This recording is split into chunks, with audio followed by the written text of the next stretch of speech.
Buenas noches, licenciado. Buenas noches. Buenas noches, licenciado. Buenas noches. Buenas noches, licenciado. Buenas noches. Habíamos dejado pendiente la norma contable número 6. Se refiere al tratamiento contable de diferencias de cambio.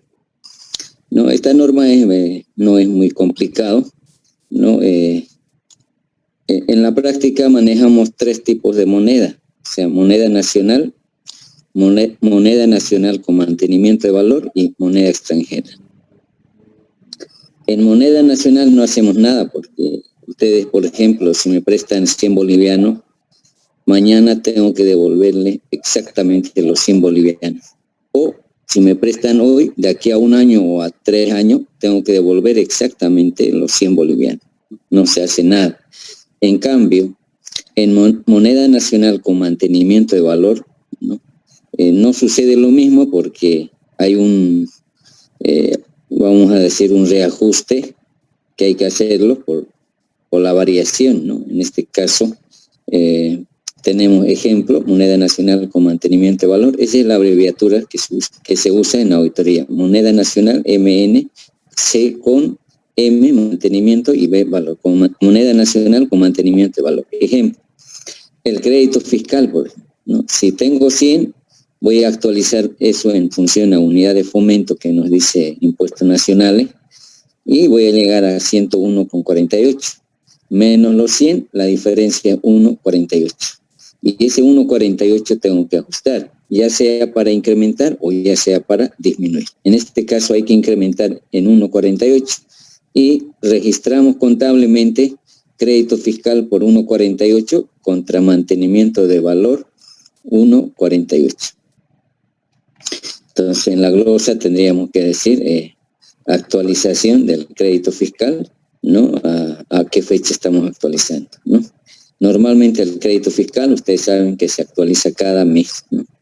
Y el crédito fiscal es en forma mensual, o sea, no se actualiza a mediados, sino cada mes hay que actualizar. Después tenemos la moneda extranjera, ¿no? En moneda extranjera, la cuenta que siempre vamos a utilizar es diferencia de cambio. En este caso, por ejemplo, como ejemplo, tengo moneda extranjera, caja moneda extranjera por $1,000, ¿no? Y estaría equivalente a 7,000. Sin embargo, el tipo de cambio actual en este momento es 6,96. Multiplicamos por 1,000 por 6,96, 6,960.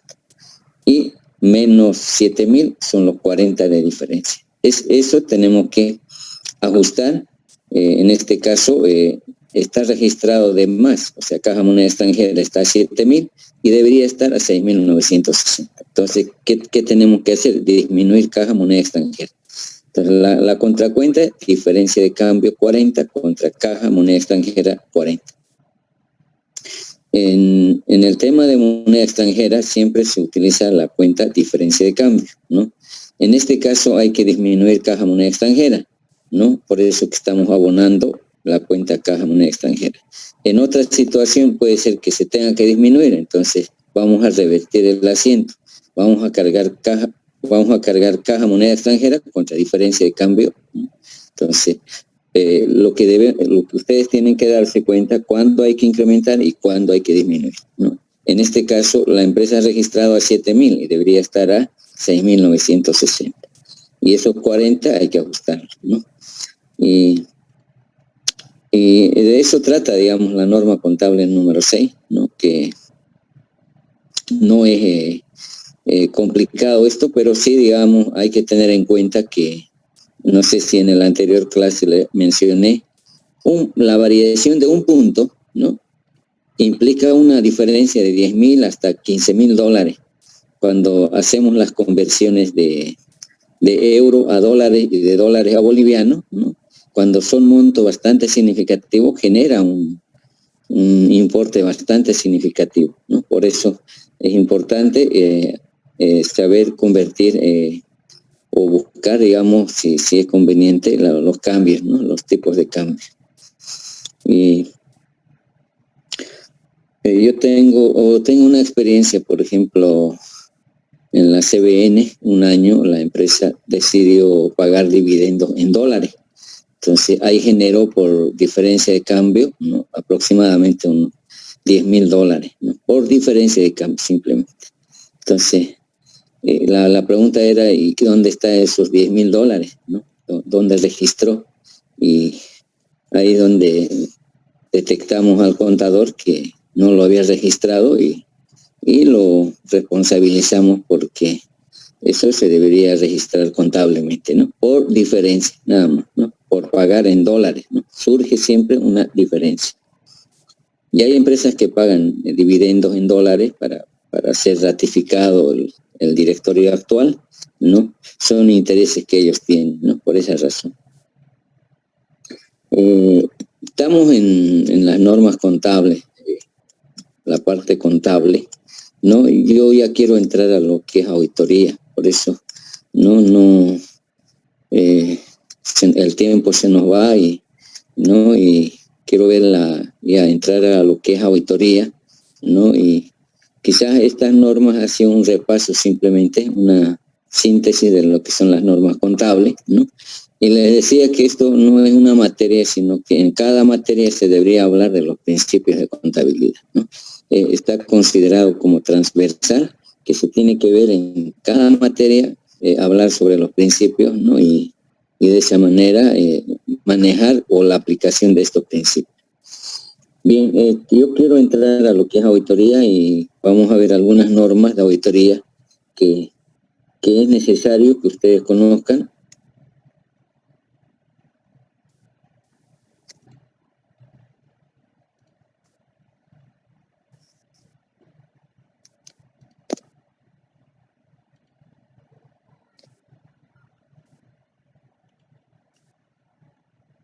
No sé si pueden verlo. De todas maneras, esto yo se los voy a pasar en forma nítida, ¿no? O por ahora he sacado una foto y habla sobre las normas de auditoría generalmente aceptadas, ¿no? Entonces, como auditores, en la parte de auditoría, son 10 normas de auditoría que tenemos que manejar como Padre Nuestro, digamos. Esto es elemental. O sea, si uno quiere aplicarlo o quiere efectuar auditoría, estas son las normas que se aplican en la práctica, ¿no? Estamos hablando de las 10 normas de auditoría generalmente aceptadas, ¿no? Y eso, 10 normas o las normas de auditoría generalmente aceptadas se subdividen en 3 grupos, ¿no? Normas generales, ¿no? O sea, se refiere a cualidades personales del auditor. Alguna vez les comenté cuál debería ser el perfil del auditor, ¿no?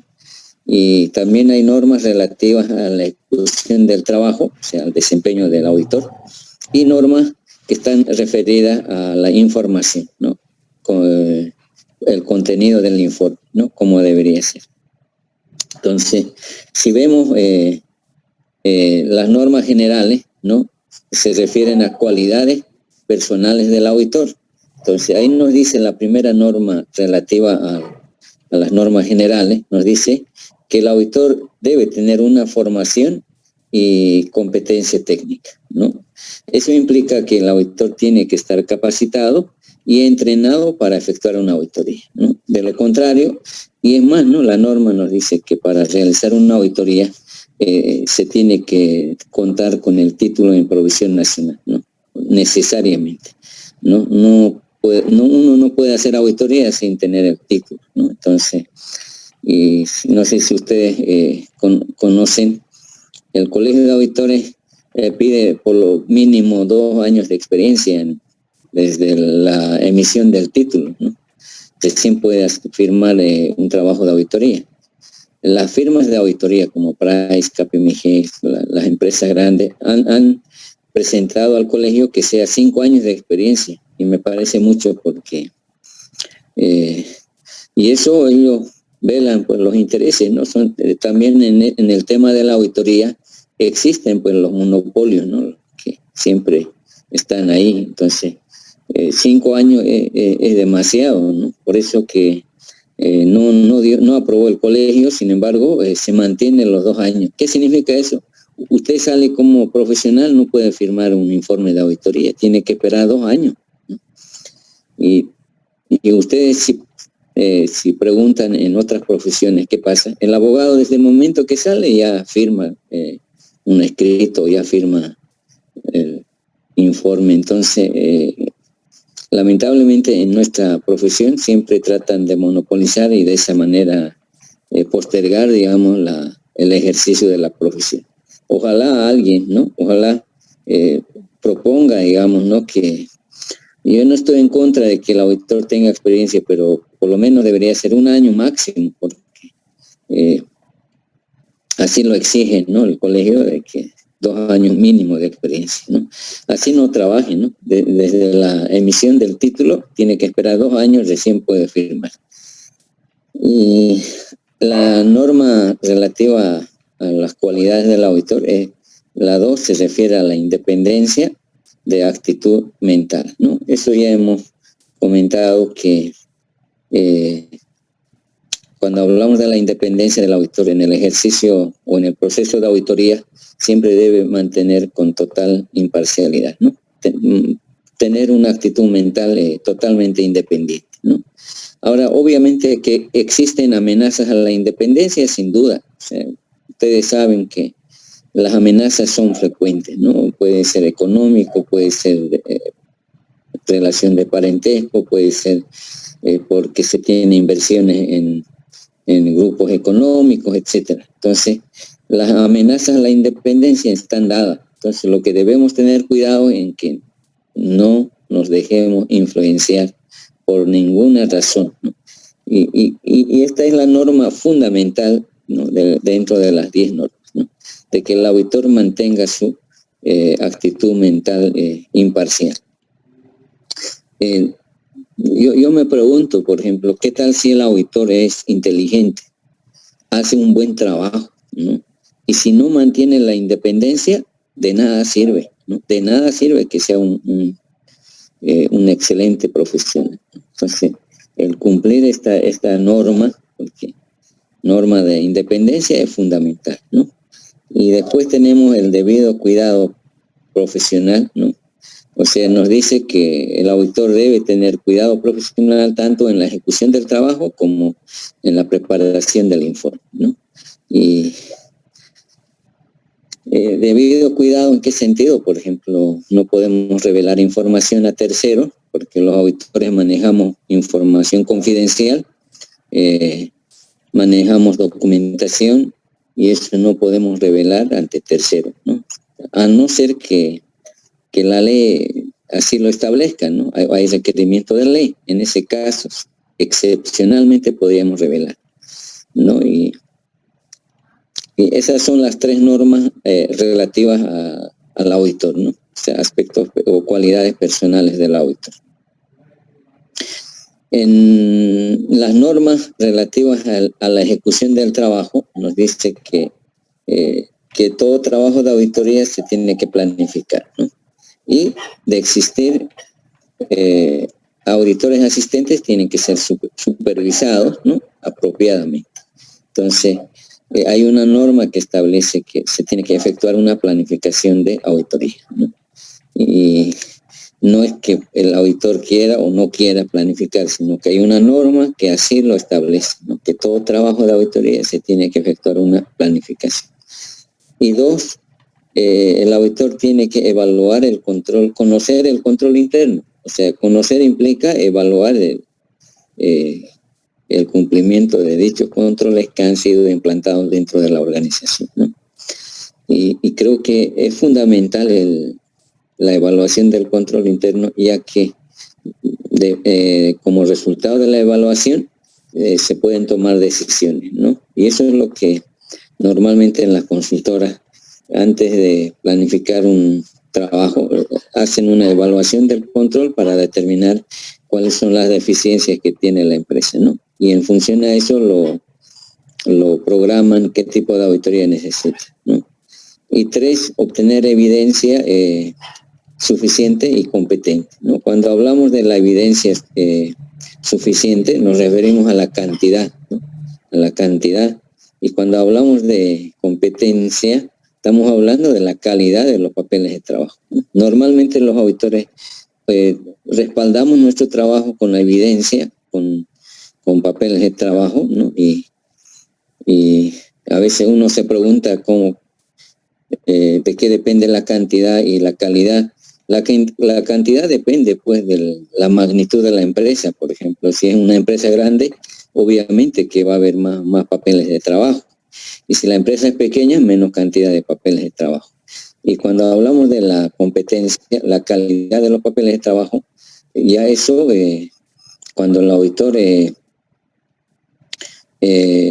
hace su trabajo, ¿no? Y hay que revisar si, digamos, el contenido, digamos, cada papel de trabajo. Y eso nos va a generar si realmente aplicó las normas, ¿no? O sea, cuando se revisa el contenido, ¿no? Y así nos podemos dar cuenta si es competente o no es competente. Y después tenemos las normas relacionadas con la información, o sea, cuando tenemos que dictaminar o cuando tenemos que presentar un informe, ¿no? Y las normas también nos dicen que un informe, ¿no? Ahí en el punto 1 dice que la conformidad de los estados financieros con los principios de contabilidad generalmente aceptados. Es decir, en el informe tenemos que decir si los estados financieros están de acuerdo con principios de contabilidad generalmente aceptados. A eso se refiere cuando dice conformidad con los estados, con los principios de contabilidad generalmente aceptados. O sea, en el informe de auditor tenemos que decir si los estados financieros han sido preparados de acuerdo a principios de contabilidad generalmente aceptados. 2, por esa razón yo decidí dar un repaso, ¿no? Si ustedes se dan cuenta, cuando tengamos que elaborar un informe del auditor, tenemos que decir en el informe si dichos estados están de acuerdo a principios de contabilidad generalmente aceptados. Y hemos visto al principio los 3 principios de contabilidad, ¿no? Esa es una de las razones. 2, la uniformidad de la aplicación de dichos principios de contabilidad, ¿no?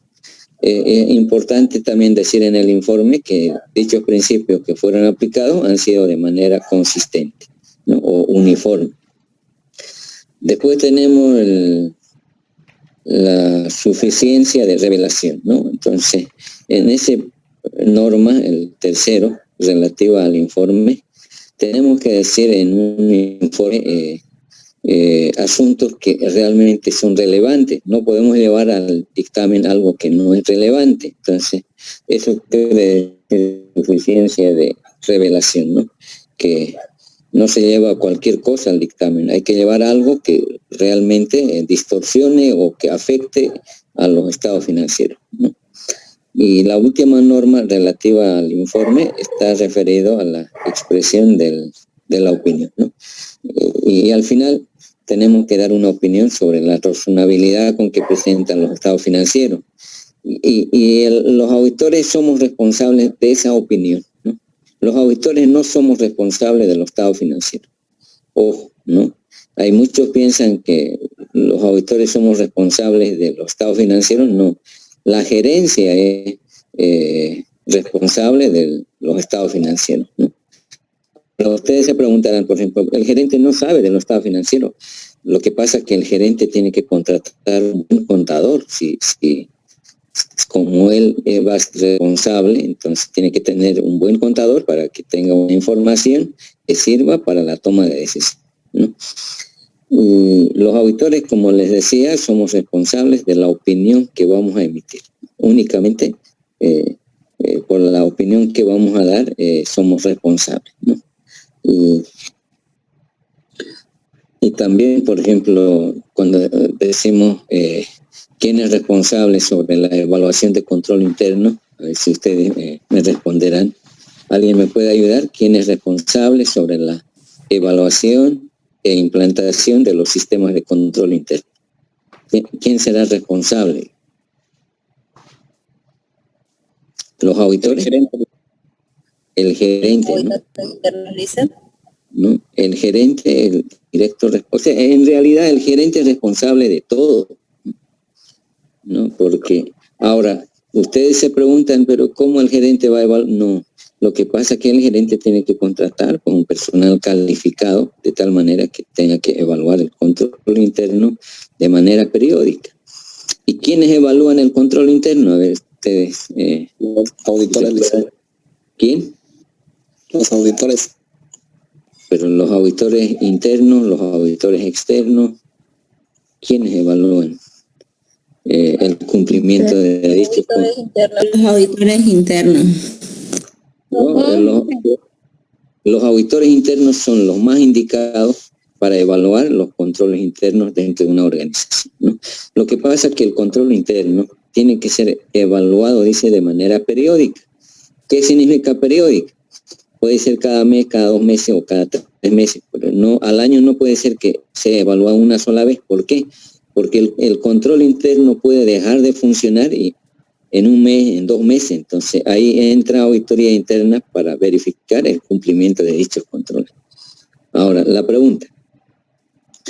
¿Y los auditores externos, con qué propósito evaluamos el control interno?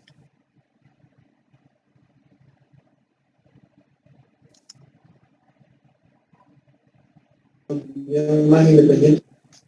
Para tener una opinión más independiente, licenciado. O sea, estamos en trabajo de campo, por ejemplo, ¿no? Eso es importante. Bien, señorita.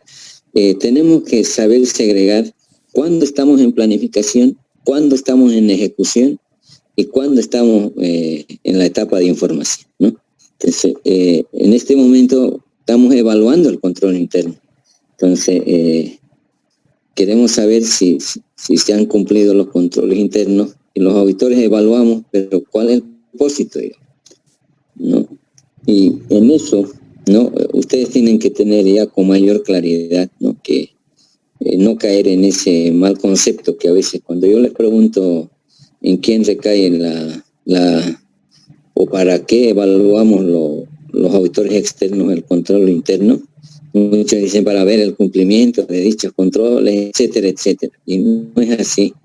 Los auditores externos evaluamos el control interno para determinar nuestro alcance de trabajo que vamos a ejecutar. O sea, vean la diferencia. O sea, si bien al evaluar vamos a ver si se están cumpliendo o no, pero nuestro objetivo es determinar nuestro alcance de trabajo. O sea, el tamaño o los procedimientos que vamos a aplicar en ese trabajo. Entonces, la norma dice, ¿no? Para determinar la naturaleza, alcance y procedimientos de auditoría a aplicarse, ¿no? Entonces, los auditores evaluamos el control interno para determinar nuestro alcance de trabajo, ¿no? De la evaluación del control interno va a depender mayor alcance de trabajo o menor alcance de trabajo, ¿no? O sea, vean la diferencia. O sea, los auditores internos evalúan el control interno para ver el cumplimiento de dichos controles. En cambio, los auditores externos evaluamos para determinar nuestro alcance de trabajo, ¿no? Esto es importante que ustedes manejen, ¿no? Que el propósito es diferente, ¿no? Pero eso no significa que los auditores externos no vamos a ver el cumplimiento también, pero nuestro objetivo es otro, ¿no? La evaluación del control interno nos determina el alcance de trabajo que vamos a determinar. Por ejemplo, si no hay control interno en la empresa, entonces implica hacer más trabajo de auditoría. Y si el control interno es bueno dentro de la empresa, entonces menos trabajo, porque vamos a comprobar únicamente, vamos a probar dichos controles, ¿no? Que estén funcionando, ¿no? Y es más, cuando el auditor se da cuenta que no hay controles en la empresa, entonces ¿para qué yo voy a probar los controles? No tiene sentido. ¿Se dan cuenta? O sea, si el auditor llega a una conclusión de que los controles no funcionan en la empresa, entonces yo no tengo por qué comprobar o verificar comprobar dichos controles. Directamente aplicaría otro procedimiento que son la prueba sustantiva, ¿no? Entonces ya no verificar los controles. ¿Por qué? Porque no tiene sentido, ¿no? Entonces, lo que sí normalmente en una auditoría se va a aplicar sí o sí son las pruebas sustantivas, ¿no? Las pruebas sustantivas también se llaman prueba de saldo. O sea, cuando digo prueba de saldo, me refiero a los saldos de las diferentes cuentas. O sea, ¿no? Ahí sí tengo que determinar si el saldo de la cuenta, por disponibilidad, está razonablemente expuesto en el balance general. Y de eso trata, digamos, estas normas, las 10 normas de auditoría, sí o sí tienen que saber. O sea, yo les digo esto porque si están estudiando auditoría o van a ser los futuros auditores, si no saben las normas de auditoría, difícilmente van a poder efectuar la auditoría. Por eso que yo les sugiero, hay que apegarse a estas normas, ¿no? Hay que manejarlo, al igual que los principios, ¿no? Porque estas normas son los que nos dan pautas, ¿no? Los lineamientos, como tenemos que efectuar la auditoría, ¿no? Entonces, estas 10 normas es básico, elemental, para que podamos efectuar una auditoría. Adicionalmente, no sé si ustedes han escuchado, aquellos que han llevado ya auditoría 1, hay las técnicas de auditoría. Las técnicas de auditoría son la observación, indagación, inspección y confirmación. Entonces, estas técnicas se aplican cuando estemos aplicando las normas. Adicionalmente o paralelamente se van aplicando esas técnicas de auditoría, ¿no? Que coadyuvan, digamos, corroboran a lo que son las normas de auditoría, ¿no? Entonces, estas son las 10 normas, ¿no? que ustedes tienen que conocer. Yo les pasaré la parte literal, lo que he tratado de explicarles en forma gráfica, ya que encontré ahí en esquema, entonces a veces es mejor entender de esa manera. Ahora yo les voy a pasar a las 9 la parte literal de cada una de esas normas, ¿no? Ustedes ya son responsables de revisar cada una de esas normas. Si no lo hacen, bueno, ya es responsabilidad de cada uno, ¿no? De todas maneras, yo les voy a pasar la parte literal y me gustaría que ustedes refuercen, ¿no? Porque estas normas son las que se requiere conocer para efectuar una auditoría. Entonces, jóvenes, a las 9, después de que termine el otro grupo, les paso en uno solo lo que es la parte literal, ¿no? Y les recuerdo que esas 10 normas hay que manejarlo como Padre Nuestro, ¿no? Y recuerdo yo en un examen pregunté, señale 5 normas de auditoría generalmente aceptadas, ¿no? 2 relativas a personales, 2 de ejecución y 1 de informe, nada más. Y no respondió, ¿no? Y yo llegué a la conclusión de que está estudiando otra carrera, ¿no? Y esto es básico, ¿no? Que ahora alguien me dirá, por ejemplo, es que la práctica es diferente. No, la teoría y la práctica van de la mano, es como el matrimonio, ¿no? Van en pareja. Entonces no podemos separar la teoría de la práctica, ¿no? Se complementan, ¿no? Cuidado a alguien escuchar decir la práctica es totalmente diferente. No hay eso, ¿no? Todo está relacionado. Por eso hay un profesional que ha vertido de la siguiente manera. Alguien le preguntó en una consultora por qué vino a trabajar a la empresa. Y él dijo, así textualmente dijo, y me llamó la atención, por eso les comento, dijo, 5 años he adquirido conocimiento dentro de la universidad y esos conocimientos quiero aplicar en la práctica, ¿no? Una respuesta, ¿no? Quiero aplicar en la práctica, ¿no? Y hay otro también dijo que todos los conocimientos que había adquirido en la universidad, ¿no? Que ella quería hacer cumplir la ley, ¿no? Entonces, son conceptos que uno no lo olvida, porque cuando dice que ha adquirido conocimiento durante 5 años y ahora quiere aplicarlo en la práctica, se entiende, ¿no? Se imaginan, por eso les digo que de la teoría no se puede separar de lo que es la práctica, ¿no? Bien, jóvenes, entonces yo les voy a pasar a las 9 para que ustedes puedan ver la parte literal, ¿ya? Entonces quedemos en eso, jóvenes. Buenas noches. Buenas noches, Luis. Buenas noches. Buenas noches, les quiero.